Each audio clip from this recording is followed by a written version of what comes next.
And now, weighing in out of the blue corner, Josh the Punk Thompson. 100%. And on the other mic, he weighs in from the red corner, Big John McCarthy.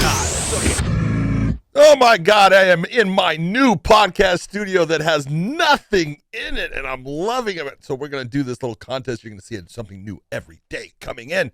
But we are back from Hawaii. You just got back. My man Josh Thompson flew back from Hawaii just so he could do this podcast in his studio, making it right.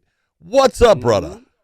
It feels like all is back to normal. The gods have sent me back to home in hell in this California state in the crappiest weather ever.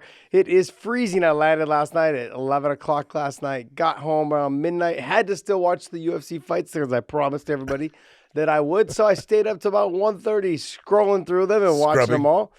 Scrubbing. No, I didn't have to. There was a lot of mismatches, a lot of quick fights, quick ends. And it was, to be honest, though, let's be honest, there was some good finishes. Some ones that we very rarely see all the time. And it was good, man. So I got to say, tip my hat to all those fighters that fought in the UFC card. And I'm going to give you guys a little bit of some love today on this show. I thought you guys fought amazing. Great finishes, great fights, all that stuff. And John, it's bittersweet. It's nice to be home because it's your own home. But then the weather here sucks. It's freezing. It was like I landed last night. It was like 48 degrees. I was like, man, this is horrible. Who wants to come back to this? Anyways, the night before I was walking around in shorts on the beach. Yeah. All right. A little different. So let's get back into your tin can. So you're back at home in your tin can. You bought a big brand new barn dominium. It's like 50,000 square feet. First off, okay, what is wrong with you? I like to exaggerate. Just a little bit. No one out here really believes anything I say. So right now, I just wanted to look. I am trailer trash because I'm living in a trailer, and my trailer last night was 48 degrees because I did not just set that heater thing up right.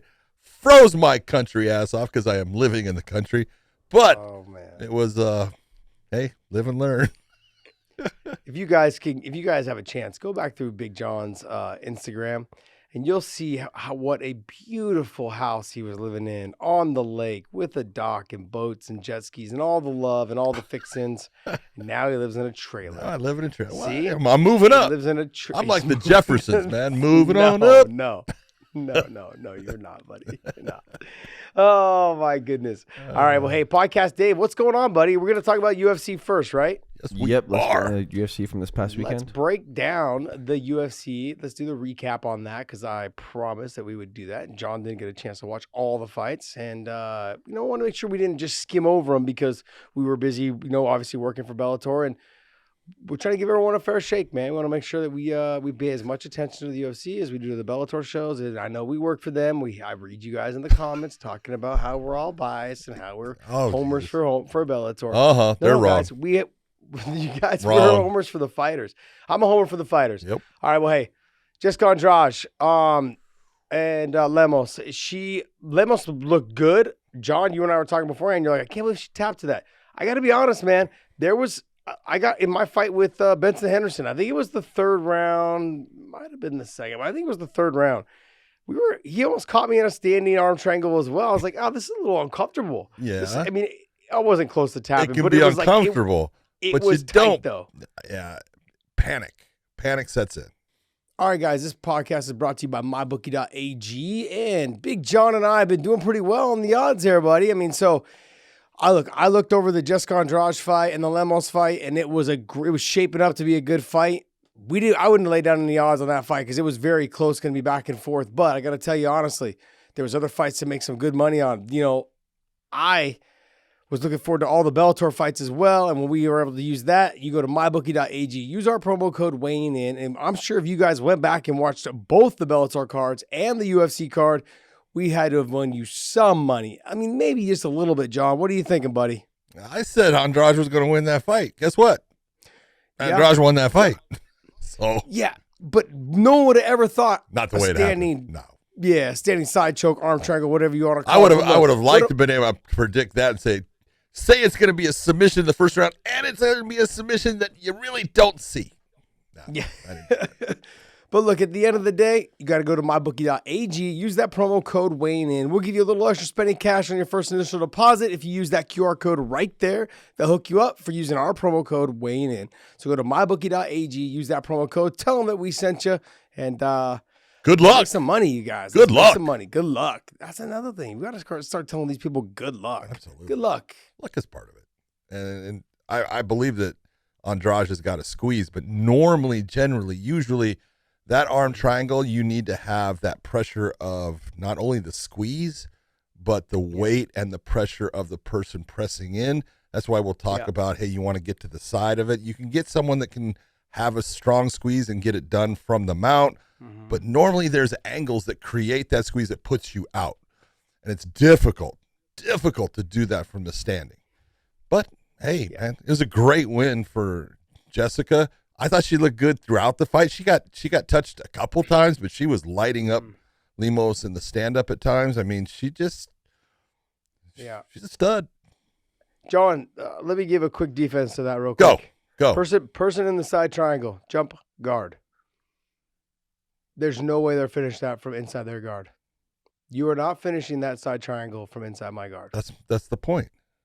Yeah, so jump guard. When you hit the ground, figure 4 your legs around the waist and start stretching them out. Yeah. Or go grapevine on them and kick them Because down. you can't- It brings their body down. I mean, you can have the squeeze and you can have that, and there are people that are strong. I'm not. I know that Jessica is a strong individual, and sometimes you can. I don't care who it is. We all panic at a certain point. We all do, and sometimes you gotta. Let's be honest. Have you not been in that? Oh my God! And then you go, settle down. I'm gonna be all right. I'll make it through it. You've talked about it too many times. It happens. Yeah. Happens. Yeah, it's true. Look, I thought it was shaping up to be a real good fight, man. And Lemos's leg kicks, holy shit, man! She kicked harder than me. Again, I was feeling embarrassed watching that. I was like, man, I used to kick a lot. I never kicked like that. Damn, she had some power, And then she was hitting her with some clean shots. She That's hit the her reason why I think couple of times stepped in and really tried to well. Yeah, and she was putting them. She was faster than Jessica. She had the longer reach than Jessica. It seemed like she had more power than Jessica as well. And she was throwing like quick, hard combinations. They seemed like they were landing with more zip, with not just with more power, like more vigor. Yeah, more That's a big zip word for me today. Yeah, more zip. More. Yeah, a little bit more power on them and stuff. So. I was very impressed with her performance on the feet, but once she got put in that side choke from the standing, I was like, "Oh, is this tight? Oh, it's kind of tight." Oh yeah, it was and tight. I was listening to Felder and DC, and they're like, "Oh," they just kept getting on. I was like, "There's no way, no, really." But then I saw the adjustment. She kept readjusting, and she was able to make it tighter. Very impressive performance by Jessica Andrade, though. Where does she go from here, though, John? I'm being honest. This is back down to 115. I know, and I think it's a good spot for her. But if you look at the 125s, who's above her besides Shevchenko? Yeah. I was surprised they didn't have her ranked at 115 though, because she hasn't been fighting there though. Fights. She hasn't been fighting. Yeah, I know, there. but she only had 2 fights at 125. I think it was only 2, but I believe it was only 2. Number one at flyweight. She can get she already had the one championship fight against Shevchenko. I'm not saying that they're going to put it right back. Oh, never mind. Is this the pound for pound all women's ranking? No, yeah, right here. Look all the way over. Okay. Yeah, I mean, where's she at right now? At 115, I mean. 115, she's not even in there. No, but she will be now. She should be. She just beat number 10. I know. Yeah, she beat Lemos at number 10. I mean, but she should probably be up there around she should be ahead of Ansarov. She should be ahead of, she's probably right around that McKenzie Dern area. Probably somewhere in there. Yeah. Anyways, I mean, Rose is still the top dog in that division. You got Weili Zhang, who's next. But she's got to win against Rose. Yeah.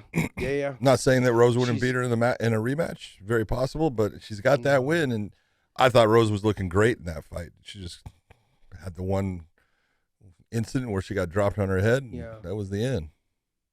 Have her and Tisha ever fought? Who? Tisha Torres And Andrade? Jessica Andrade. No. No, I don't think so. I don't recall them. I don't That believe might be so. a good little scrap. That would be a damn good scrap. Tisha coming off a loss though. Yeah, but she Close fought one. great. Did She that did fight fight good. actually? Like, Did Oh, they? they did. yeah, in 2018. February Oh, okay. 2018. Wrong again. 2018. Jeez. Interesting. All right. Well, I mean, like, there's some fights in there for her at 115. I'd like to see her make another title run at 115. I think she's got a good chance because she's got a chance to beat anybody at 115. I think that weight cut kills her though, and I think she realized when she went up there to 125, look, I can beat all these females. Then there is Shevchenko. Then there's the champ. It's like, okay, what am I doing? Who else? Like, But everybody is in that position. Everybody. Let's be honest.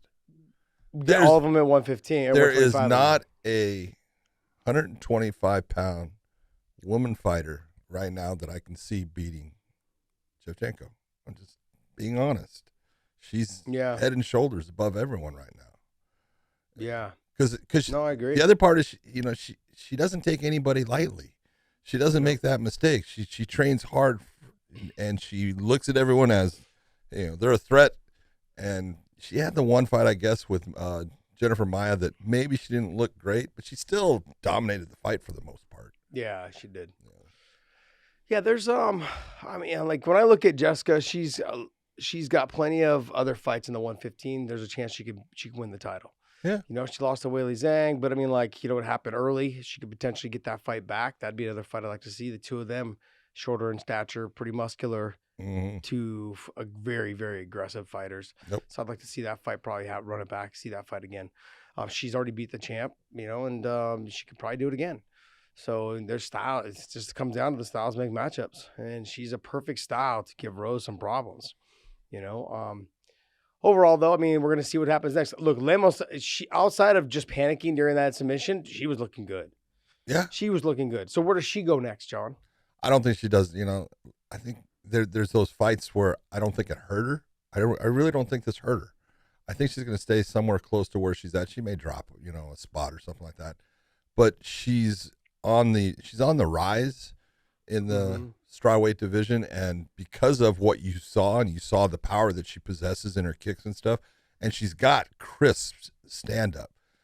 There's a lot of people there's some people in there. I would say, a Mackenzie Dern would be a problem if she could get the fight to the ground with her and stuff like that. But in the stand up, Lemos can be with anyone. So yeah, it's a setback, but she's still a really good fighter. I think, she's going to learn from the experience of this, and she's going to be better. So Dave, click back on the rankings again, please. Yeah, let's see. Let's try to play matchmaker here. All right. Well, matchmaker or ranker? Oh, ranker. Well, let's do matchmaker. Like, I like to see who she would fight next. Let's see where should we have her fight next? She's coming off of a loss. So she's ranked number 10. What about that girl up there, number 5, Yan? I don't even know how to say her last name. Oh, Yan Zhaonan? Zhaonan? Yan Zhaonan. Zhaonan? Yan Zhaonan, yeah. Zhao Yan. Yeah, she's good. She's good on the feet. She likes to stand. She likes to get after it. I mean, Lemos might be a little bit too much for her on the feet, especially in the first round, depending on how much Lemos slows down, because Yan's still going to be there in that second, third round if she doesn't get, clipped first. But that might be a good fight. But she's coming off of a loss. Is Yan coming off a loss, though? I think she is. Yeah, I think she lost her last one. I think she lost her last one as well. Yeah. Hold on, I just need to get a spell in here. I mean, I know that Angela Hill was recently fought Lemos, and it was a close fight. It was, I want to say it was a split decision, but it was close. Yeah. And they're like Carla. I think they'll be almost. She lost 2, Marina Rodriguez and Carla Esparza. Okay. 2 in a row. Yep. Yeah, get one of them a win, man. Get one of them a win. Yeah. Lemos at her. Be a good little fight. She's still pretty high there for having. Yeah, Those she in a lost to row. Carla. She lost to Marina. Both of them are ranked ahead of her, Yeah. so I understand. Yeah, Carla's next in line, I believe, for a title shot. What's going Yeah, on? she Why is is. it taking so long? I think it was set up. It's I think set. it was booked, yeah. It is set. It's taking forever. Yeah, but it's man, set. Carla's been waiting around. All right, next fight. Carla's waiting. When is that fight date? Carla Esparza versus. Here, I'll get it for you right here. It's May 7th. Oh, it's the one coming up. Yeah. Oh, okay, May 7th. Okay, May 7th. Let's go, Looking Rose. Let's go. All right, Claudio Puelles versus Clay Guida. I love Clay. I was. But here you go. But I was heartbroken. No, but I love Clay. I was heartbroken. Oh man. Let me ask you this: does he continue on? I mean, the man is almost at 60 fights. Yeah, he's almost at 60 years old too. No, he's not close to me. No, he's not. I love Clay too, to be honest. I mean, I've grown to love him over the years. It was a love-hate relationship right after we fought. But look, man, he can still wrestle. He can still get after it. But certain guys are gonna have his kryptonite. Good jiu-jitsu guys are his kryptonite with great submission skills. Yeah. Yeah. And I wasn't sure like if Claudio was gonna have like I wasn't sure if he was gonna handle the pressure of someone like Clay on top, just berserking all over the place with hair in your face, that kind of thing. And he looked freaking good, man. He looked good. He looked like he just looked like the next generation of fighters, John. You know, that younger, more just seemed like younger and stronger. Younger, stronger, a more fluid attack. Thank you very much. Fluid attacks, yeah. Just it, kind of like what we used to be when we were that age. It's not like your body just doesn't move that way, man. I mean, it changes, man. Even though you're an athlete, it just changes. Yeah. If Dan Miller can still do it, Clay can still do it. Just keep doing it. Jim Miller, you mean? Money. Dan Miller quit a long time Jim Miller, ago. sorry, Jim, not Dan. Dan was smart. Yeah. Dan said, I'm done with it. Yeah, if Jim's still doing it, let Clay keep doing it. Whatever, man. Like, let him keep getting after it. Like you said, his last fight was a win and stuff. It's just a matter of, I mean, really, if you're looking at it, you got to say, why is Clay fighting? I think because he still loves it. I really do. I think he loves it. That's why. Here's the thing. I'm not against it. No, like, if you're 100%, look at, I still love doing this. Hey, do it. If it's just for the money, because then you're not 100% in, and it's just bad results. So. Yeah. Yeah, I think he still loves doing it. I think he's. So do I. But here's the other thing though too. I think he starts to lose. I think he'll start to lose a little bit of love for it now that like our generation, actually more so his generation, because he's a little behind me. They're starting to go away, and like all the people used to all the people used to hang out with after the fights and go do things with, they're all gone. And so like now it's a new generation that basically. A lot of them don't have a lot of respect for you, that kind of thing. It's no different than probably us when we were younger. Like we probably didn't show the older guys a whole lot of respect. I mean, there was no older guys when I was there, so it's all right. Oh man! But I thought Claudio looked good, man. He looked. I don't want to butcher his last name. Puelles. Yeah, Puelles. Puelles. Anyways, I thought he looked good. I thought he looked phenomenal, man. Great. His that knee bar was sweet. Yeah, but his transition, even on the armbar triangle, he was working the triangle, couldn't get it, went to armbar, couldn't get it, went back, it's kind of like tighter in the triangle, went omoplata, back to armbar, and back to triangle. He was always creating a problem that Clay was having to try to work his way out, and finally just too much.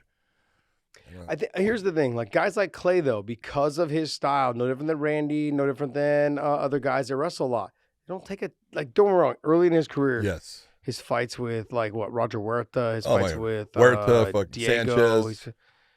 Yeah, he had some fights that were just some bloody wars. Oh my God! And just barn burner of fights. But if he still loves it and he's still doing it and he's making money, his style doesn't really now. It's so even before it was wrestling centric, but he would get into those dog fights. I think now he's getting older. He understands no, it's all about the wrestling ground and pound, pressure against the fence, whatever it is. I don't know if he's going to take a whole lot of damage, outside of maybe getting clipped on the way in or something, but that could happen to anybody. Yeah. Guys, he's a dog on the feet. He's a dog on the ground. He's got good ground and pound. He's got good positioning. He's got great wrestling. I mean, let him keep. I have no problem with guys like him that, like you said, still love it. Yep. It doesn't seem like he's doing it just for the money. No. He still loves it. He still loves the drive. Still loves, I think it's going to start to wear off here pretty soon, though, John. It's kind of that age of, when you're looking around, you're like, yeah, none of the guys that I grew up with or came up with are here, and they're not all hanging out. Where's my bros? Yeah, where my boys at, and Chad Mendes is in the mountains, and and normally Clay's on the water, and so they're just doing their thing, man. And so, anyways, but hey, let's jump to Macy Barber. Macy Barber in Montana. Macy Barber this good. is the Macy Barber we've been talking about, man. The one before all the confidence issues. I thought she came in with a different chip on her shoulder. How long has she been an alpha male? I think from the start. For a while now? From the start. Really? Yeah. Because something seemed different. Well, no, it wasn't. Those fights that she dropped. No, it wasn't from the start. I apologize. I'm wrong with that. I would say the last 3 fights, she's been with alpha male. Because she had the one with, I believe she had the one with Roxanne, and she was with, God dang, I can't That's remember. where she tore her knee, right? That's where she tore her knee, and I think she made a change off of that. Got it. But she's I could be wrong. Somehow I got this confusion going. It seems to me like she was always almost with alpha male, but I could be wrong. But John, she looked good. The way she was lacing the arm behind the back, keeping her pressed to the fence. She was throwing shots, like not just touch. No, She was throwing with some heat, massive some heat. Some heat. Yeah, exactly. I keep wanting to use the word vigor. She was throwing with some vigor. And you gotta figure in that fight, De La Rosa wanted to have that fight to the ground, really. If you were looking at where she's going to do well, yeah. Macy Barber looked great. Did you have it 1-1? Yes. Going into the third? I did, but it was close. It could have gone the other way. Yeah. It could have been almost. I just looked like Montana was just struggling in that third round, more frustration, couldn't get away, couldn't understand what was going on. And but Macy Barber's knees, her shots when she laced the arm behind the back. The lacing of the arm. Yeah. Just money for her. But John, her knees were nasty too. Yeah. She had some good knees. She had a couple knees to the head. I think one knee to the head, like at the end of the third round, was good. It was really good. You just saw the look on Montana's face. I think it was like 1:30 left. You saw the look on her face like, shit. I'm stuck. She can't stop it. Sorry, guys. That was it. She can't stop it. It's 5 a.m. here. It's 5 a.m. I didn't get home until 11:30, 11 o'clock. I didn't get done watching fights until about 1. So cut me a little. I know. I'm always asking you guys to cut me some slack. And I'm not even there to slap you right now. Look I can do that. I know. People, we are in 2 different spots. Lucky me. So funny. People were still, even on the second show, were like, I wonder how long. It took me like 5 or 6 minutes to realize you guys were in the same room. You sit next to each other. There you go. All right. Well, the fight that I was really looking forward to. Me too. Didn't get a chance to live up to the hype, but it was still a good fight. Venata looked great. Jourdain looked a little off key on the stand-up. It looked like that Venata was going to start picking apart. Venata got the easy takedown. I thought Venata's movement was takedown. giving him some problems. I thought Venata was actually looking really good, but stuck his head into that and then left it there. Yeah. And when, because at first it looks like, okay, he's going to go for a Von Flue choke at the one point, right? Mm-hmm. And then position changes and he's got his head back in there and it's like, he's got to be comfortable there. And all of a sudden you go, damn, that's tight. Yeah. And all of a sudden it's like, he's tapping, you go, holy shit, he got him in it. Yeah. And it was like, he had to, in some way, Lando had to be in that position where he's like, I'm good here. It's okay. Yeah, I can feel the pressure, but I'm good. And then all of a sudden it was like, I'm not good. So, I mean, congratulations to Jourdain. I really enjoy watching him fight. He's a dog and he's good everywhere. So I should not be surprised. But I thought this was going to be a tough fight for him. I thought that Venata would get it. I was wrong. And yeah, if you guys went to mybookie.ag, you use our promo code Wayne in, you guys would have lost some money on that fight because I was going with Venata. I was going with Venata as well. I thought it was going to be a little bit too much the way he mixed it up, his movement. How he flows from one thing to the next, and it's like, and look, Jourdain, like I said, he's good, and I enjoy watching him, and he's had some great fights, and I'm glad that the UFC is using him as much as they are because he's entertaining as hell. He's one of our favorite fighters to watch. John and I yeah. talk about it in terms of, he's one of our favorite fighters to watch. And Venata's one of my favorite fighters to watch as well. That's why I was so excited for the fight. And I actually thought the fight would go, into the third round. Easy. I thought so too. I thought they're both gonna be able to take a bunch of shots and get after it. And I thought I was looking forward to a high level kickboxing fight with a little bit of wrestling and grappling here and there, but nothing, nothing that would end to a finish. But man, was I freaking wrong? Yeah. Was I wrong? I was right there on the same bus with you. All right. Okay. So Jordan Wright. Go ahead and say it. Jordan Wright, look. I said, man, Marc Andre is tough, and if you let him get going, this one didn't take long. Yeah, but John, he was kind of. I wouldn't say he wasn't winning the fight. No, he's just tough. Yeah, he's tough as hell, man. Yeah, but Jordan Wright just made a mistake. He made a mistake like Venata did. Yep, I agree. Yeah.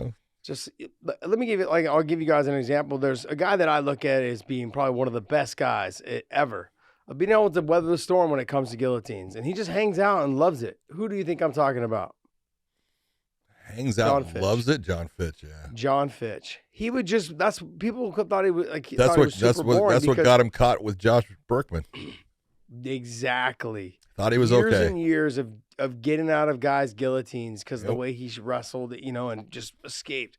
I mean, there were so many guys that were trying to catch him in guillotines in practice. Oh, Ron Carnero had him in a deep-ass guillotine in the UFC, and I was like, oh, he's in trouble. No. He just hangs out. He just hangs out there. He lets you blow up your arms. He'll move a little bit and let you. He's like, nah, just let them go. As soon as their arms are done, fight's mine. Fight's mine. Like he's like, you just can't. You're not the same person after you. I've got you. You've got me in a guillotine for 2.5 minutes. And after that, he's like, you're not. You're never the same after that. And in this situation, I don't know why I feel like the same way with Venata with Jordan Wright. Yep. They both look like they felt comfortable in there, especially with Venata because Jourdain only had one hand for one moment. For a lot of it. Yeah, and I was like, okay, but he had it palm to chest, which makes it harder because the glove is kind of stuck there, so it was tight there. But then when he rolled him over, it was done. But with Wright, he allowed him to establish the guard, in that little half guard position, and then turned his hip out a little bit, and then established the pressure that he needed to get the finish. But man, back to the drawing board for Jordan Wright, man. He was looking good a little bit. And it was funny. DC was talking about, he's been working. He's working out with Vlad Matyshenko, and I know Matyshenko because he wrestled at North Idaho College. He was there. Was he there? No, he was at Rick's. So Vlad was at Rick's or Thor. He beat our guy Thor. So Thor was yeah. So anyways, but yeah, he wrestled at. I think he wrestled at Rick's or Clackamas. One of the two. I'm trying to remember. I think it was Rick's. Anyways, so yeah, he's got Vlad's a great wrestler. Good person. Really good. A fantastic wrestler. And then Jordan's been working with him. Went out there to try to use skills, put himself into a guillotine. Eesh. All right, my boy coming up short again. Jeez, man. Jeez. John, I thought he had it. I thought he had it, man. You thought he had it? A little, yeah. That first round was crazy, though. He got dropped in the first round. He came back and then dropped Sergey. Yep. Oh, man. And then in the second, he always makes me nervous when he fights. I've cornered him a couple times, in some smaller shows. He has that look at times, like you can tell when he's feeling good. You can definitely tell when he's not happy where he's at. Yeah, his feet just never. Even in the stand up. Shins in the air. Yeah. Here's the thing with him. If he could learn to throw a fucking straight punch, he'd probably knock everyone out. Jeez. He's got so much power. Yeah, I mean, like he's got power. I've seen him fucking just land some huge shots on people in the gym with 16-ounce gloves, and not slap them, but he stanky leg him. No, yeah, they got the little stanky leg. He's a great training partner too. But man, he just got power. He doesn't realize what kind of power he has. But I had him winning the fight going into the second. And he just looked uneasy. Once like probably a minute and a half into the second round, he looked uneasy. He looked uncomfortable. That's my whole point. That was you can see that point where it's like almost you can tell it changes in his mindset. Kind of changes like it almost looks like he's scared. Now I'm trying not to lose. Yeah. Instead of trying to win, now he's in that mode of I'm trying not to lose. And it's like, dude, just go back to what you were doing. Yeah. Yeah. He's got to throw more than 1 and 2. He's got to throw 2, 3 and 4. Do you think he stays? What? You think he stays? What's he got? 3 losses in a row now? Click on Dwight Graham for me there. 3 in a row now. Might be 3, right? Didn't he get a win somewhere in the middle there? Yeah, he got him one in the He middle. got a win. Oh yeah. Yeah, Okay. yeah. I don't know. I mean, we've seen him cut people on a winning record. Oh yeah. Just they weren't impressed with. Yeah. I think he stays. You want to know why? Because he either gets knocked out or he knocks someone out. Okay. So I mean, he's got some decisions. So never mind. I was like, I've seen him get some wins. You know, I mean, I think the Allen Jobon fight was the reason why they've really stuck with him for a while. I think so too. You know, but I mean, lost a split decision to Trinaldo. I mean, that's no slouch in that as well. Split decision win to Stefan. I don't even want to butcher that guy's name. He got knocked out, lost, right? By Rodriguez. Yeah, Danny. Can't see because that's. Oh, so yeah, it's a knockout loss. Daniel. Got him. So I mean, I don't know. He can knock people out. I know that, but He's got power. it's always fun. Look, here's the other thing, John. It's always fun to watch him fight because he either gets dropped or he drops people, and they'll scramble around, and you know, it's always a fun fight to watch. Yeah. I like him, man. He's a great kid. He's a gamer. He's one of those guys that plays video games all day. He's into those. He's a little bit. I think he's always into like what are they called? I don't know what they're called. Dragon Ball Z stuff. Oh, He's into that stuff. Okay. Anime. Yeah. He's into anime stuff. Yeah, there you go. Tyson Pedro against Ike Villanueva. I like Ike Villanueva, but I think this is the end for him. John, this is okay. So I don't complain about Matchmaking. I felt like this was a big mismatch. I think the UFC dropped the ball on this one. It was a mismatch right off the bat. I don't know. The other fights I can see and watch and understand all this stuff, but it was a mismatch, John. You got a guy like Villanueva he's just a tough dude, but he takes big shots. He's the kind of guy that you kind of worry about in the sport because he wins on his toughness. He wins on taking big shots and trying to deliver big shots, and sometimes he'll land those and he gets the win. But he takes big shots multiple times throughout fights, and you go, God damn, he's tough. He's just a tough dude, but yeah, just it's one of those. At this point, I think that's his third loss in a row. It's not going to be good for him. Tyson looked big, man. Dude. He looked. Well, he did. He used to fight heavyweight. Yeah. He's fought heavyweight. He looked big, and he was out. Why was he out for so long? Do you know that? I don't. Knee injury. Someone said he was out. I think they were saying he was out for like a year and a half, something like that. So I don't know if it was just time away or what, but I mean, he just looked like a different person than Villanueva. He just was different size, cleaner with his striking, strength wise, all of those things. So I'm looking forward to seeing him fight somebody else. A little bit higher ranked or a little bit closer fight. This other guy, Ori or whatever his name is, fought Cameron Else. Yeah. This kid, he is what nationality is he? Gosh. Which one? Yeah, him. Aori? Aori, yeah. God, I know what it is. God, with the blue flag. Right. That's the wrong one. There you go. Oh, no. Aori? Never mind. China. Inner Mongolia. Yeah. So, okay, so that's not a blue flag. I just want you to know. That's the difference between the red corner and the blue. Yes. No. I've dropped the ball there. Wrong one? That's all Mongolia. Because Mongolia is a blue flag, right? Yes. With the little yellow. Yeah. Yes. And then I thought the other Mongolian fighter, I heard someone say that he stayed to corner him because he just fought 2 weeks ago or something like that, 2 or 3 weeks ago. So he stayed. Got it. So he could corner him. So, but look, he looked good. Yeah. I keep butchering his name. I think it's Aori or whatever. But he looked good. He looked like he got clean, crisp shots going to the body. Very nicely done. I mean, overall, I'm looking forward to seeing him fight at bantamweight. Bantamweight is the toughest division right now in the world across all platforms. Unbelievable. It is like what? Does PFL have a bantamweight? I'm not sure. I think they stop at featherweight. I'm thinking. Well, like Lance Palmer and Bubba and all them. They're all featherweights, and I can't think of a. They gotta have a bantamweight. If they do, they've got to, right? I'm not thinking of it. I can understand not having 125, but Yeah. I think 135. I think, especially with how many great bantamweights there are out there. You know, It's crazy. How Anyways, while he looks it up, let's talk about that fight. He looked good, John. He had great body shots. He had some great combinations, you know, overall, and you know, he looks like he possesses power. You know, not just the body, but he was mixing it up. He kicked to the body, went to the body with the hands.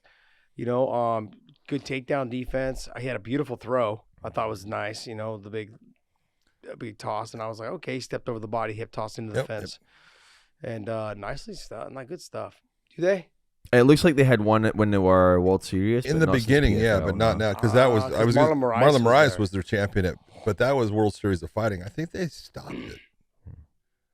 Yeah, didn't they have it the first year of PFL? Well, there's only 2 champions listed, and the last one was in 2017. Oh, okay. At World Series of Fighting 35. Okay. So. Yep. I don't know. I forgot Georgie Karhanian was there, huh? Georgie Karhanian was their champion. Oh shit! I didn't know that. Yeah. Damn. I don't go back that far. World Series of Fighting champion. It's irrelevant. It's irrelevant that far back. Oh, all right. I think that's kind of gonna wrap us up for these fights. Is there any other bottom 3 you want to talk about? No. Okay, let's move on.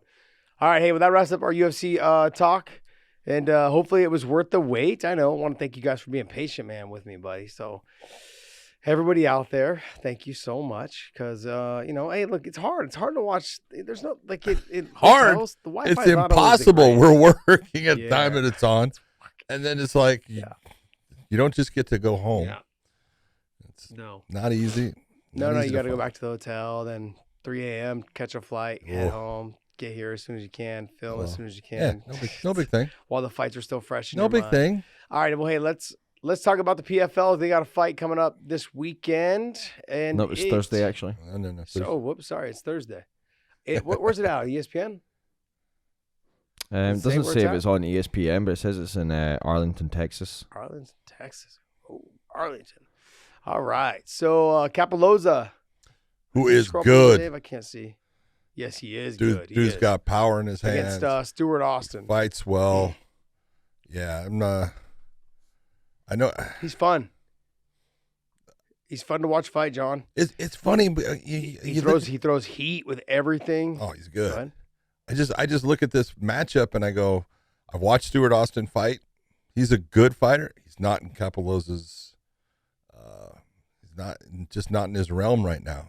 You take a look at the two guys and how they're fighting at this point, and you go, man, Capoloza right now believes in himself. He won the PFL championship. He knows, how he wants to fight the fight, and he's got power. The dude can swat. So yeah, I know that Stewart, has fought in the PFL. Did he win his fight? Or I was thinking he lost his fight that I watched. I cannot remember who it was against though. I like that. I do love his nickname, He-Man though. Henan Ferreira. There you go. He lost that one, and he got knocked out. Yeah. So, and it wasn't. It didn't take long. Yeah, but here's the thing, John. I'm going to say this, and the Bellator has the same issue, is that you get into like past 6 and 7 fighters, we're not that deep. No, and that's the same with the PFL. So it goes to PFL, and even with the one and with Bellator, like a lot of the they're just not that deep. Sure, you'll have a great like in bantamweights when we run these tournaments, it's because you have to have at least 8 fighters that you can do it with. Yep. You have to have an 8-man tournament. We got lucky with if you're Bellator, you have a lot more than that, but you're lucky you did because look at what's happened. Yeah, absolutely. But look, you have them, but let's be real. Let's be honest. Like guys, and I'm a big fan of Jornal Lugo. I'm a fan of Sabatello. I'm a fan of who just fought Barzola and then Nikita. Mm-hmm. But if you were to match them up, Sabatello's got an interesting style, just because if he can avoid submissions, he could probably win a lot. You know what I mean? But Barzola's got an interesting style as well because he's all over the place. But we saw with Jornal, he needs to work on a little bit. Sure. Who's the other one? Jalen Bates. we were all talking about these guys, Josh Hill. I don't know if they're quite ready to be in. I know Josh Hill's supposed to be in the tournament. I don't know if they're quite ready to be in there. Well, Josh Hill just got hurt, so he was supposed to be in there, and because he was the alternate actually when I think Gallagher dropped out. Gallagher pulled out. Yeah, Gallagher dropped out. Josh was put in. He ends up getting an injury, so he's out. Then they decided, all right, we're going to do this a little bit different. But at least you could go. Look at Sabatello. He can fight, dude. He's a dog. Yeah. And people can say what they want. When you have that wrestling background that he has, and it's the tenacious attitude of, I will make this happen. You see a lot of guys that are good wrestlers, and someone stops their wrestling, and they start to doubt, and then they start to. I mean, the shots come from so far away. You go, that was never going to happen. He doesn't.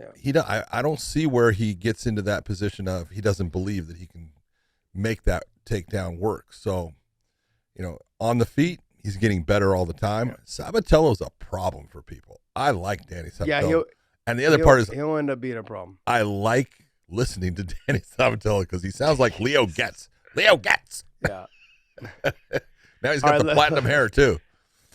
Let's not get too far off. You want something? Leo Getz.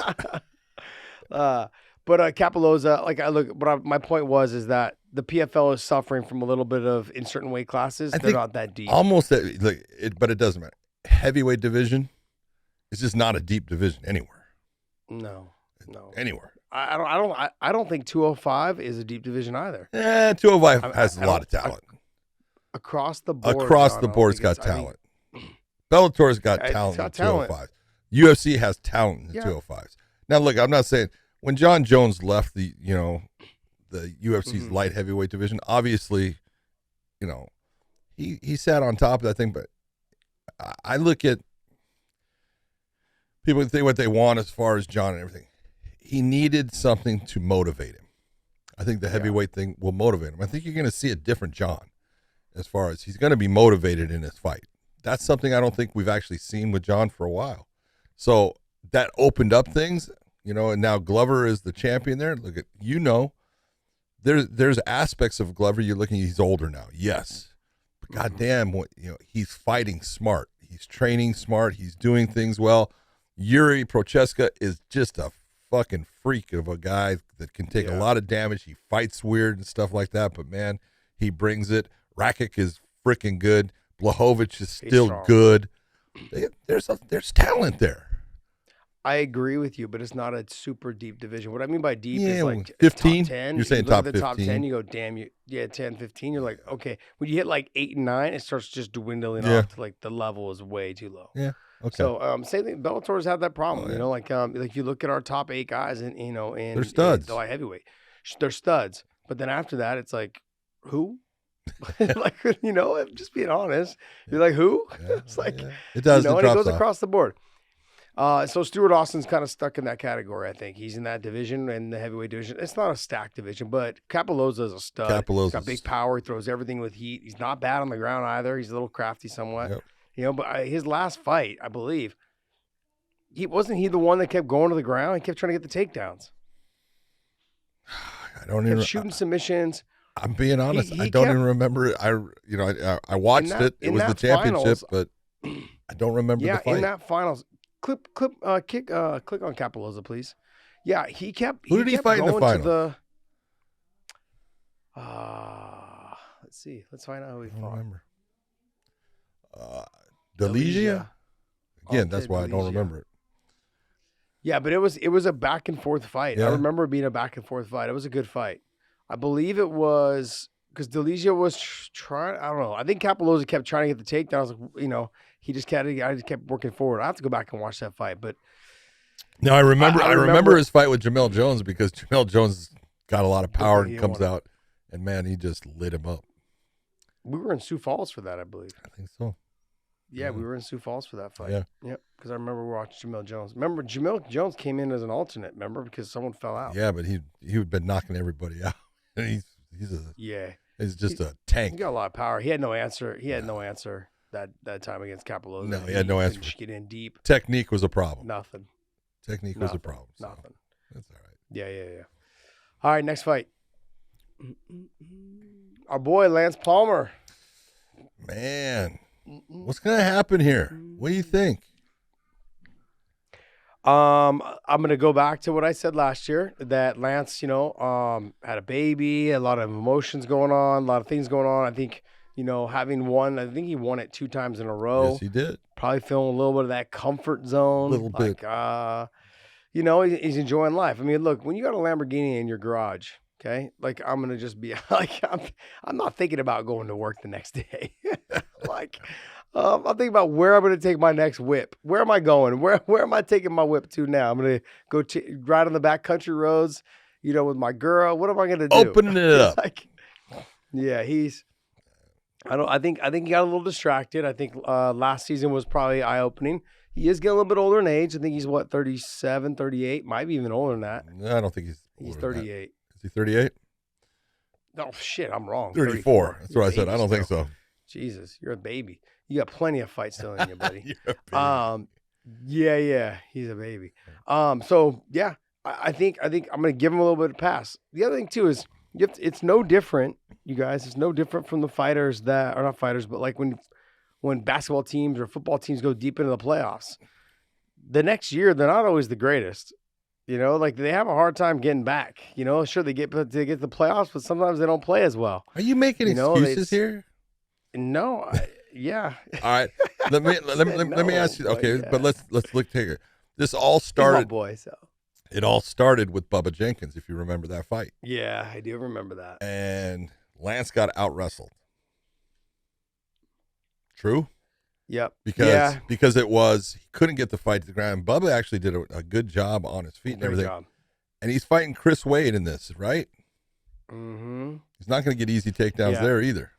No.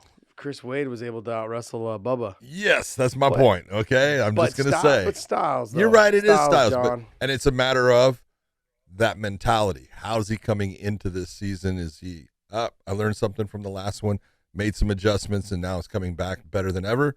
Very true. Could be. But Chris Wade is a stud. The dude's good. Yeah. He is. He made a run through a lot of good fighters. I know he didn't win it in the end. He lost in the finals. Yeah.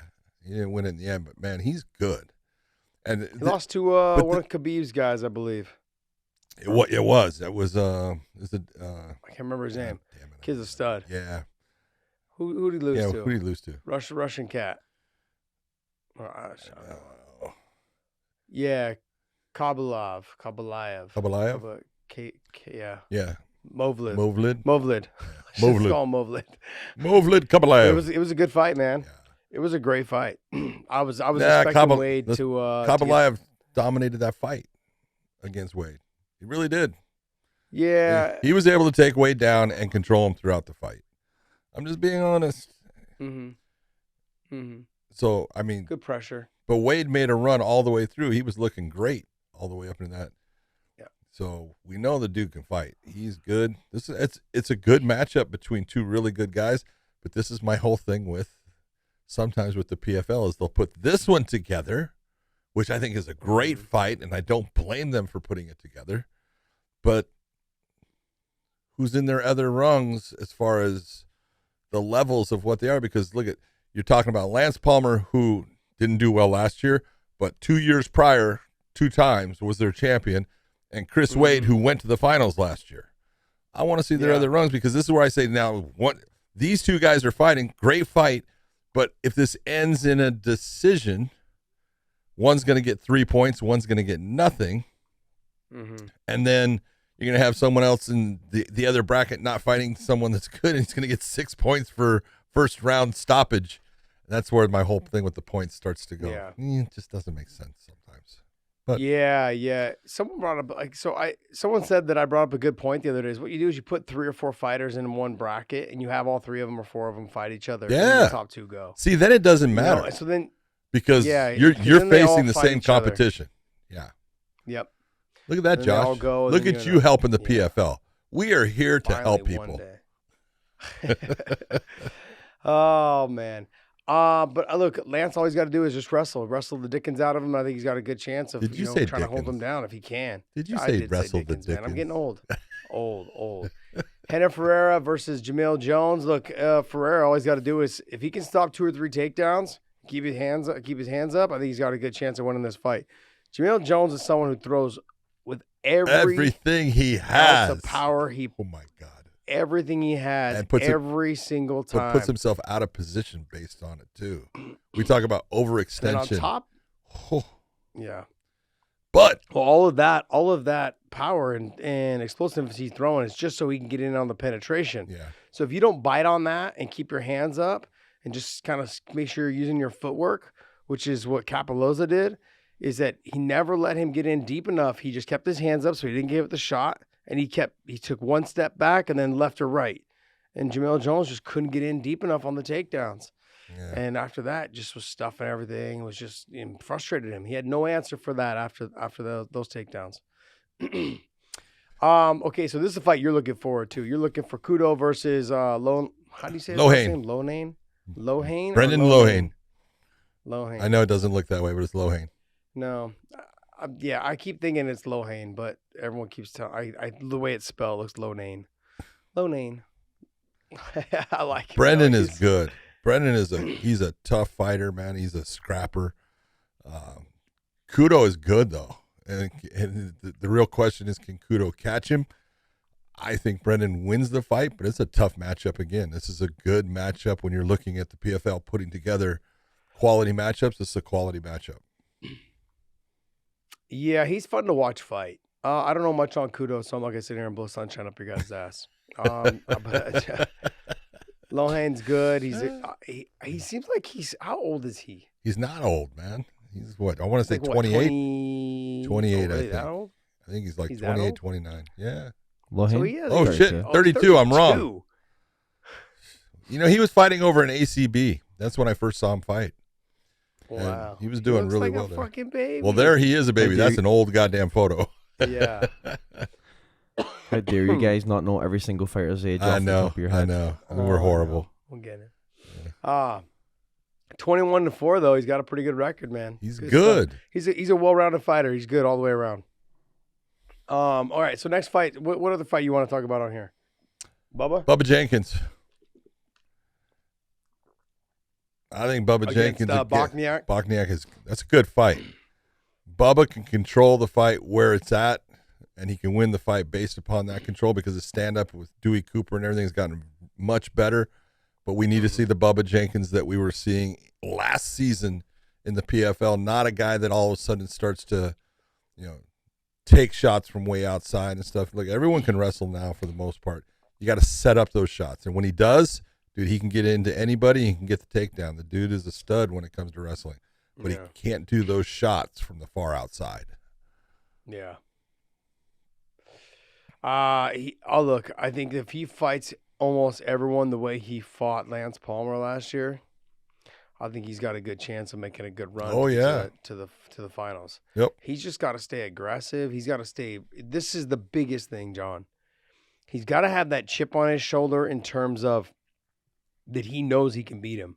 Because when he fought Lance, it just seemed like the fight got progressively even more and more in his favor, and his confidence grew more and more. Yeah. Even after when I came up and said, hey, Lance had just had a baby, like I'm sure training and all these other things, not really the biggest priority. He jumped on social media and gave me flack. Sorry. That would be Bubba. On social media was like, yeah, he's giving me some shit. I'm like, yo, Bubba, man, I like you, brother, but family issues is family issues. But then, look, I can't take anything away from Bubba. He looked good. No. He just got to keep fighting that way. If he keeps fighting that way, he threw in some good combinations. He was able to outstrike Lance Palmer, but then he was also able to out-wrestle him in the certain scrambles as well as against the fence.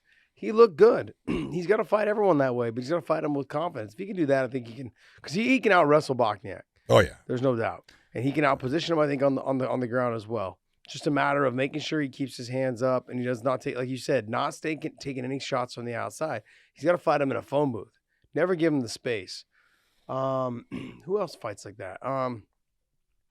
Who else used to fight like a John Fitch style, but a little bit more punching, please.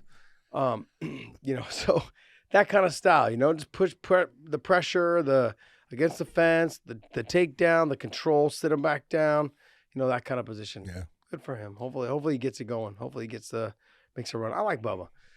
Scroll on down to How this, can you Dave. See not? what else is next. Any other fights? You like Shame on Moraes. Yep. Him against Boston Salmon. I think that's actually a good fight. That's a fun fight. Look at Boston Salmon's got good stand-up. The guy has got a real clean stand-up game. He throws straight shots. He's got power in his hands. And if you're going to take a look at guys that have given Shimon problems, it's guys that have really clean stand-up that he can't just get down to the ground. If he can get Boston Salmon to the ground, got a good chance of winning the fight. If he doesn't, Boston Salmon's got a very good shot at taking the win against a really tough dude in Moraes. But he needs this kind of win. He's had some fights in the past. Didn't he fight on their I was trying to think.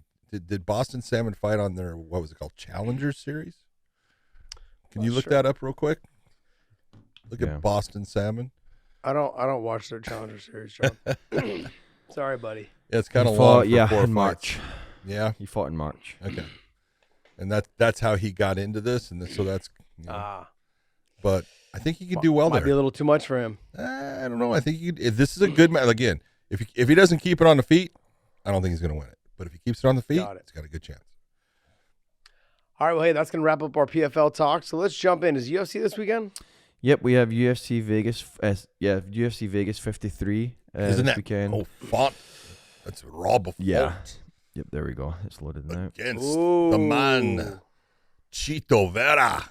I like that fight. UFC Vegas 53. That's Apex, right? That's Apex. Yeah. Yeah, so they've had 53 damn fights at the Apex. Yep. That's impressive. You figure the Apex opened right. No, the Apex opened right when COVID kind of was just taking off. That was the time that they were able to start doing fights there. So basically that's in 2.5 years, maybe 2 years. Jeez. 2 years. Over 50-some fights at that damn location. Yeah, it's 2 years because we're pushing March now, 2022. And I'm gonna say I'm gonna get raped. April, I'm gonna get raped on this. I know. So, but don't worry. I don't read the comments. So I'll tell you about them. There you go. You always do. I love it. I think the Apex is a great thing for the UFC. I think it's a bad thing for the fans. I'm just being honest. Giving it away, John. Well, giving it away. I'm just gonna be look. Yeah, it's true. It's a matter of the Apex Center. Look at they own it. They can they can set things up any way they want in there. The filming, everything. It's just beautifully put together for the promotion. For the fighters, you're not fighting much in front of anybody, which can be good or bad. We saw that with the COVID thing. They still are not going to put a lot of fans in there. But the one thing that was really good with the UFC is they used to go all over. And when I say all over, look, they have their big cities that they go to time and time again for like pay-per-view things. They're going to go to New York for a pay-per-view. They're going to, obviously they do all their shows in Vegas with pay-per-views that are out of now the T-Mobile. It used to be, the MGM Grand and stuff like that, but now it's the T-Mobile. They'll go to California and go to the Honda Center or the Staples Center in LA. And Toyota now, Toyota Center in Houston. And they have those things. Now they're using Jacksonville more based upon Florida and the way they were. But they used to do a lot of small shows, UFC Fight Night, Omaha, Nebraska, UFC Fight Night in Albuquerque, UFC Fight Night. And it was great for the fans because those fans got to go to a UFC. They always sold them out, but now they don't have those shows really. And so that's why I say the Apex for the fans is just not that good a thing. It's good for the UFC, but it's not good for the fans.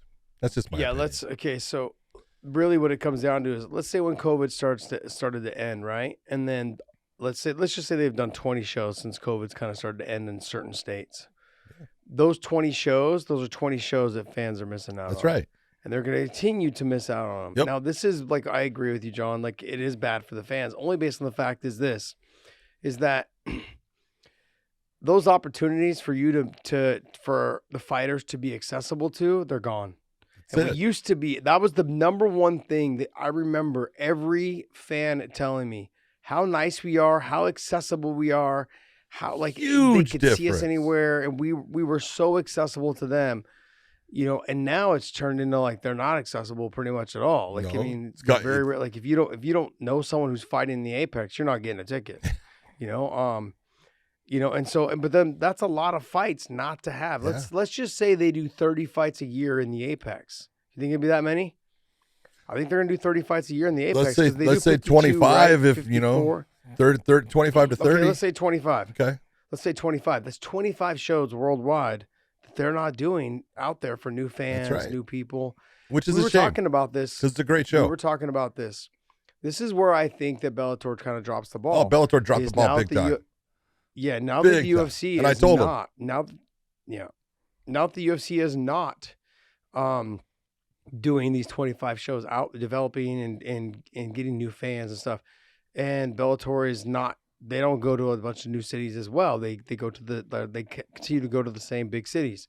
That's kind of where we could be building new fans. Well, we've done show Well, I going think, to Hawaii, look, that's not Hawaii. that's cost prohibitive, but at least yeah. they take a show to Hawaii. That's a good thing. The UFC should take a show to Hawaii. How do Never you do. not have Yeah. Max Holloway fighting for you in Hawaii? Where do they do it though? There's not really a big venue.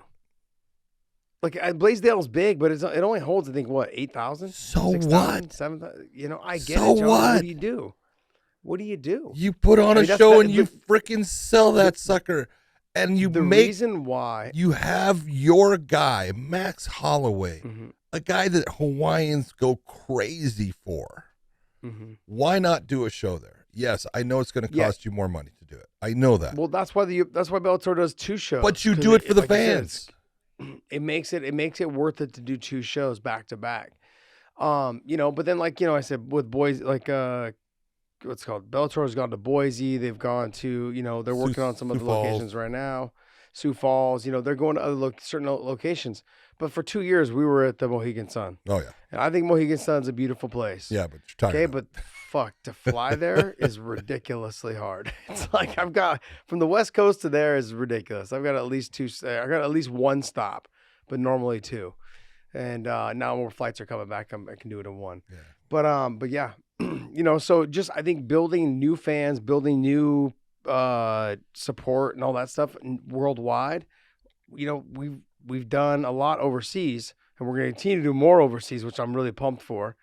But I'd like to hit some new venues, in terms of, here in the States. I think there's a lot of, and without talking about too many venues, because I know there's some venues that we're looking at, but I would love to start getting out there and meeting more people, meeting new fans, because I know they're out there, man. I know that so many people that hit me up going, hey man, when you guys coming here? When you guys coming to my town? And the towns that we should be going to. Yep.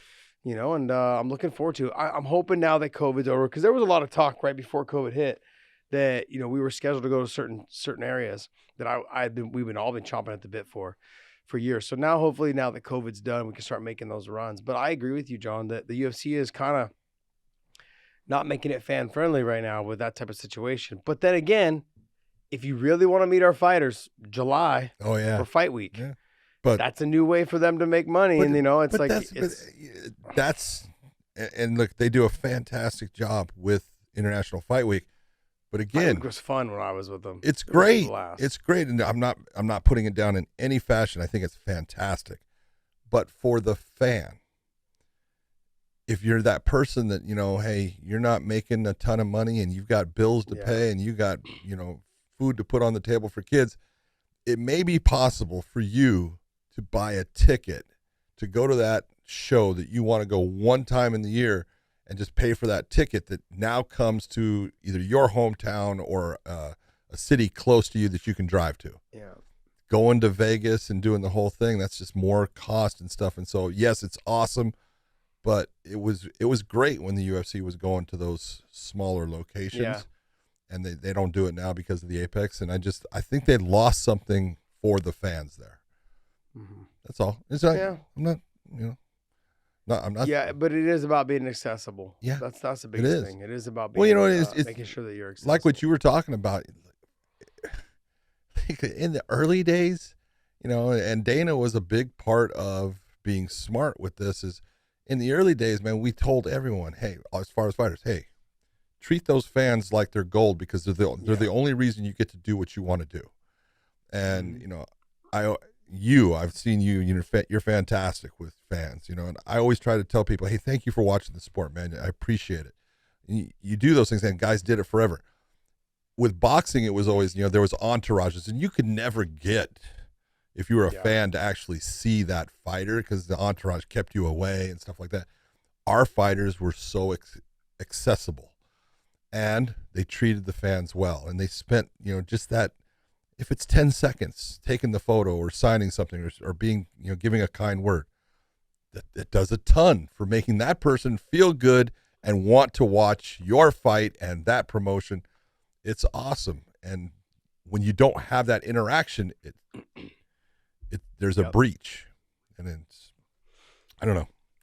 All right, off the high horse. All right, let's get into the main event. Let's get into the UFC. Chito Vera versus Rob Font. Go ahead. Good fight, but is Rob Font the same fighter? That's the thing. Confidence is key. Rob, in that last fight, didn't seem like the confidence was there for him going into like the second and third round. It didn't look like he was the same fighter. So Chito riding on a high right now. Yeah, Chito's riding on a high. Look, Rob Font, boxing wise, he's crisp. He's clean. He's got good timing. He's got good distance control. He understands, you know, the range, but he's more boxing centric than Chito is. Chito's uses a lot of leg kicks, brings the fight in different directions, and he'll get into the grappling exchanges. He'll put you into the cage. He'll look for getting into just a clinch work and throwing the knees, and he'll look to take you down. Yeah. I look at this. This is a great matchup. It really is. And Rob Font, before his last fight, I would have said, yeah, I think Rob Font's going to win this one. This is a toss-up fight. I think Chito Vera can definitely walk away with the win here. Obviously, if Rob's, you know, good with, you know, everything and has learned a little bit from his last fight and makes a couple adjustments and keeps Chito guessing on what he's coming with, he can perform very well. He's a tough dude and he's a good fighter, but this is a great matchup. I think this is again, it's the bantamweights, man. These guys bring it, and these guys are good. You know, so I'm really happy for Chito Vera and where he's you know, come out in this, and people are understanding this dude can fight. Now he's main eventing. This is awesome. Yeah, I think we're gonna find out probably in that first round. Yep. Which Rob Font we're gonna get. I agree. You know, Chito is gonna mix it up a little bit. Chito's gonna be the slower fighter. Rob's gonna be the faster fighter on the feet. With the hands. Chito will mix in the grappling. With the hands. Yeah, with the hands. Chito, if he gets started early on that calf kick, he may have some success in slowing Rob down. Yeah, making it to where you can't lean on that so much. Yep. That jab that he throws is off of putting a lot of weight on that front foot. So yep, you can attack that front foot and make it to where he cannot do that same type of positioning and throw it the same way. It can alter the fight. But Chito can grapple, man. Yeah, he can. He's got some good technique. He's off the back and is good on the ground on top position as well. So, all right, scroll up. You got Andrei Arlovsky. Scroll up for us there. Against Jake Collier. And then you got Collier. And then you've got Andre Fili versus Brito. Jared Gordon versus Grant Dawson. Grant Dawson's good. I like him. Yeah. Jared Gordon's good. We were talking earlier about Clay Guida. Yo, what up with Andre, dog? What? He keeps winning. Hold on. Okay, pull up Andre Arlovsky's record, because he's what, like 4-1 or 5-1 in his last 5 or 6 fights. He keeps winning, dude. Take a look. Yeah. Pull it up. Oh, what? Nah, he lost to Tom Aspinall. Yeah. Okay. 5-1. See? Lost to Rosenstruck. Yeah. I mean, it's hard to get rid of a guy when he's winning.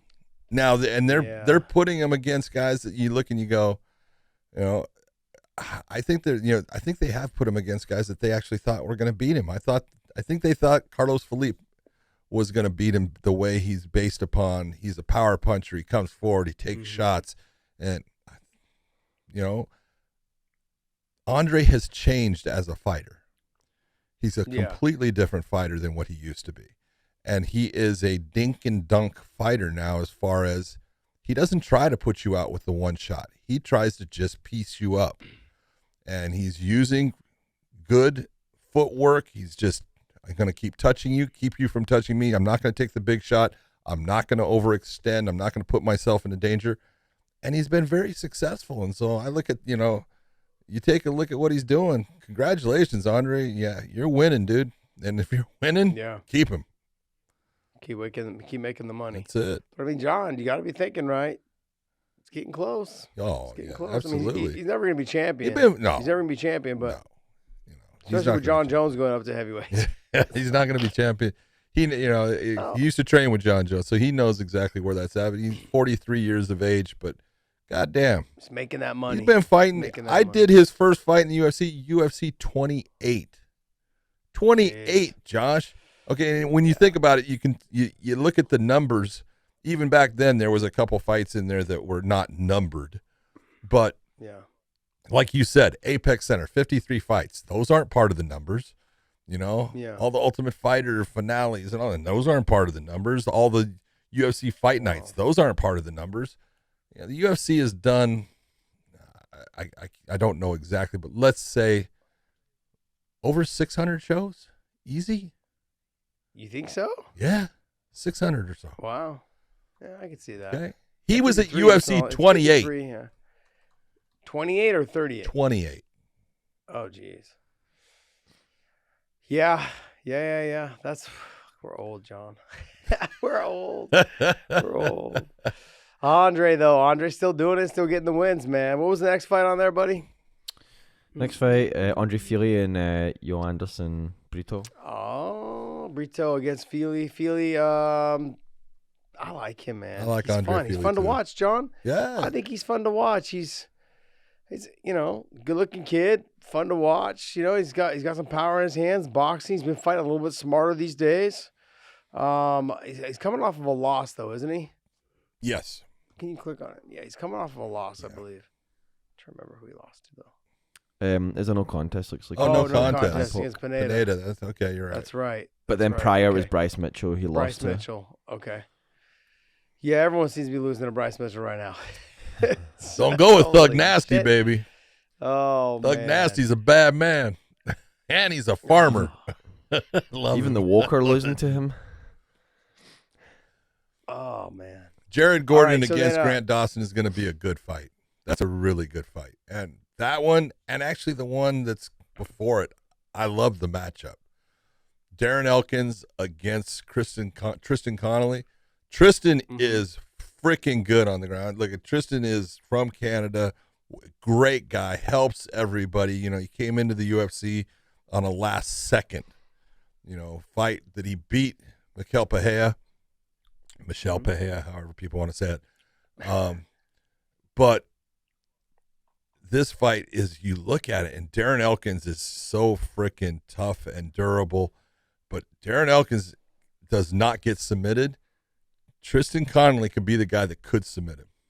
Could happen. He's that slick. He's that good. Or he's going to burn himself out trying, and Darren Elkins is going to put the fucking damage on him. But I think it's a great, fun fight. That's what Darren's just one of those guys, man. Dude. He'll always be one of those Just a guys. dog. He'll take a ton of punishment. He'll still be there just pushing the pace and just making you wish you had done more running during your camp. I'll tell you what. But I'm telling you, this fight with Tristan is slick. Josh, if you rolled with him, you would know. He's slick. The kid is good. I don't say that about everyone. And I know Darren is like a submission, he's the submission black hole. People just don't get him. You put him in stuff, and he works his way out of it. He's tough as hell. This one he might. If he doesn't, he's going to win. But if he puts something out there, Connolly can take it home. So, all right, what about Mershart versus Krzysztof Jotko? I think it's a good matchup. Jotko is, is going to try to keep it on the feet for the most part and pick him apart and bang him up. And we've watched Gerald how many times, and on the feet, he's dependable, we'll say, as far as, he's never comfortable there really. But, he can stay with guys, but on the ground, Meerschaert's good. And on the ground, he can definitely give Christoph problems. And so I think Meerschaert wants to get this fight to the ground. Jocko's going to want to keep it in the stand-up and just start piecing him up and just banging him to the point where he can't take anymore. It's a question of who can make this fight, who can put it in their realm. Is there any other fights on this card you want to talk about? No. We'll see afterwards. No? All right. Dave, let's get into some news. You have any news that you want to talk about? Yeah, I think we'll do one story give me and like then one or two stories. I think we'll do one story here. So we have Dan Hardy is announced that he's going to be boxing Diego Sanchez. So I have a couple of points on here. So first thing is he's saying going blind. that this is kind of his way of getting back into things and kind of getting like a rhythm and all that. And he said, but then he goes on to say like if he doesn't beat up Diego too badly, he sees more opportunities to fight Diego in other things. So like MMA, bare knuckle, which is kind of like, I don't know if that's weird or not, but to suggest that then you would go back to MMA to fight Diego. After he goes on to say that this is the most money he's ever going to make, more than all his UFC fights combined. So a couple of interesting points there. What it says? Looking at you.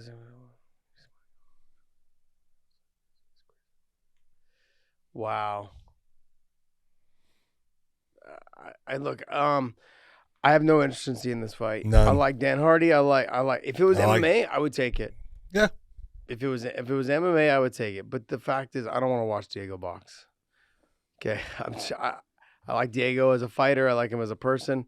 If it was an MMA fight, I'd say, you know what? Sign me up. Yep. I would like to see actually Kevin Lee versus Dan Hardy. I'd like to see that fight. In MMA?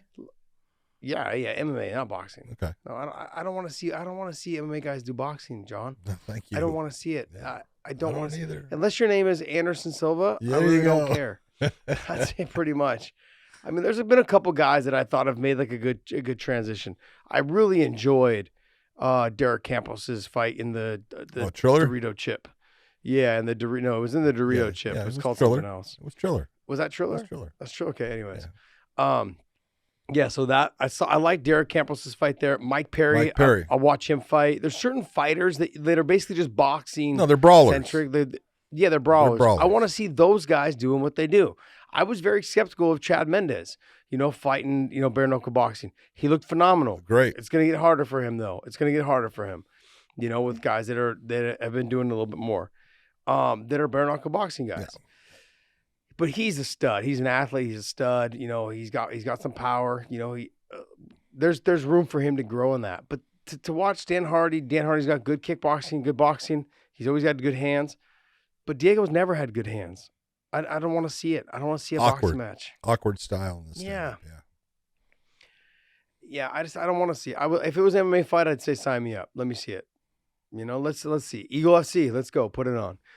I like to see Dan Hardy and Kevin Lee fight also. That'd be a good fight. If you're talking about bringing Dan Hardy back, I'm all health stuff aside. I don't know the details. Maybe he's cleared now. Whatever it is, I don't know what it is. But if the doctors say he can fight and he can fight, I like to see that Kevin Lee and Dan Hardy fight. How old is Dan Hardy now? Gotta be 38. Oh, he's got to be in his 40s. Got to be 40. 40s. He still looks good. We ran into him at the Dublin show. Not the last one. I think the one before. He's 39. Okay. Yeah, he's not 40 yet. He's still a baby. He's still a baby, huh? No, he's not a baby. And he Oh, hasn't fought since when? He it's hasn't been a long fought time. MMA since 2012. Wow. 10 years. Yeah, that's a long time. Like maybe yeah. Dan is a great person. I think he's a fantastic analyst, good announcer. He has a great stuff. pod, by the way. Huh? He's got a great podcast. Yeah. I think there's one called The War Room. Yeah, I think is what it's called. Yep. Yeah, he does a good job, man. Yeah. He's just super intelligent when it comes to the fight game, breaks things down well. Stay with that. I know I'm not putting him down for doing the fight. I understand why he's doing it, but first off, the guy you're doing it against is, not a boxer. He's a mixed martial artist, and that's, his grappling is what brought him through most of those fights. He's a brawler, and so I understand why you're kind of picking him and stuff, because you believe that your technique and your ability to keep him at range is going to make you be well. But I'm the same as you. I'm not going to watch it. I will not. So I'm not going to comment on it or anything like that. But if it was MMA, I would probably watch it. But it's boxing. Yeah. I don't know. Yeah, but I understand why he's going to do it. Give me one more, Dave. Give you one more. Okay. Give me one more. Give me one more. Let's get one to that's got a happier ending. Come on. Let's get to an hour and a half. Yeah. I can't Paul handle a Daley negative note like that. loses his opponent for May 13th, and he gets No, Wendell Giacomo. I know. No. Yeah. I didn't know this. Did you know this? Yeah. Korshkov was forced to pull out. There's reasons why. You know that. Oh. Think about it. Never mind. So he's getting Wendell Giacomo. Who? Wendell Giacomo is the name. Okay, that's a good one, because I've never heard of Wendell Giacomo. It's supposed to be his retirement fight. How do we? Yeah. Go ahead and do I it. thought we were trying to end on a good note. Wendell Giacomo, the White Walker. The White Walker. 9-2. Well, Let me see. Scroll down. What was he? Let's see if we have any names. submission. All Brazil. Yeah. A lot of All submissions. Brazil. So this has been the story of Paul Daley's career. Yeah. He goes in against someone that was going to want to take him down. He's either going to get taken down. But let's be honest. Paul Daley is a much different fighter when it comes to his wrestling ability, his submission ability. Now he can wrestle now. He can stay with guys. He just gets frustrated, but you don't want to get hit by Paul Daley. Paul Daley still has got fucking bombs in his hands. He's from the Pitbull Brothers. Oh, okay. Yeah. That would be why. That makes sense. Yep. Yeah. Okay. Wendell, well, I was it's gonna be good watching you, and I'm sorry. Because just to get hit by Paul is not going to feel good. But hope you got a chin, buddy. Yep. Look, I was trying to end on a good note, but a little upset. That fight, I was really looking forward to that fight. I knew that guy taken out. Looking forward to that fight. Couldn't get a visa to go into the country there. Damn, that sucks. All right, well, hey, let's wrap this up. Go to weightinpodcast.com. Pick up some of our merch. We got shirts, sweatshirts and hoodies available, long sleeve shirts available, all different colors, and our OG logo weighing in, as well as our newer logos that are available. And we've got the hashtag and still, because we are the and still champ of all podcasts, of MMA podcasts, I should say, not all podcasts. I think Rogan's got that. Yeah. I'd say Rogan's got that. It's a pretty safe bet. And of course, we've got the Joshism shirt for the next couple months or weeks or whatever it is. Hindsight is 50-50. I could have really used that on our broadcast the other day. I just don't know how many people listen to our show that are watching Bellator going, They would know. Josh said it, hindsight's 50-50. So I didn't want to sound super stupid on air like I do on here. So it's like, we had a blast, man. It was great being in Hawaii. It's great to be home. I wish the weather was a little bit warmer. But John, you and I are off again early next week. Oh, yeah, baby. Paris and London for the fights there, so should be fun. Will we have a new interim welterweight champion? Logan Storley versus MVP. Well, I guarantee we're going to have a new interim welterweight champion. We'll have who, I guess we should say who is going Who's going to be? Do you guarantee? What happens if it's a draw? Ain't going to be a draw. It goes away. No guarantees, Ain't going to be a draw. Guaranteed there will be a new. Look at this. Look at. Don't guarantee stuff like this. Please don't. You are cursing us, cursing the gods now with a guarantee. If we can be cursed, we're cursed. Look, we've all been like, the fights have just been crazy these last couple of weeks. Oh, yeah. Nah.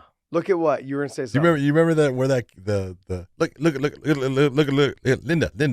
There was this little Linda, kid. You remember honey, that baby, kid? listen. Listen. Honey, Look. honey, Listen. Linda, honey, baby. I love that kid. Oh, that's what we try to. That's like us trying to get Dave's attention. Yeah. All right, guys. Well, hey, we want to wrap this show up. I want to thank you guys for listening to us. And bear with us, man. I'm a little tired today. It's 5 a.m. here on the West Coast, and John is obviously still grinding away before he leaves again to get his tin can set up so he has a place to live. So, Podcast Dave is living in the luxury of his own home right now, just loving it. So, Wait, all right, aren't you guys. both? What? I am now. All right, guys. So, hey, we want to wrap this up. Thank you, guys. And John, take us away. For everyone out there listening, thank you for tuning in. If you're watching on YouTube, hello. And for everybody, please do something good for someone else. Make their day special, and we will see you.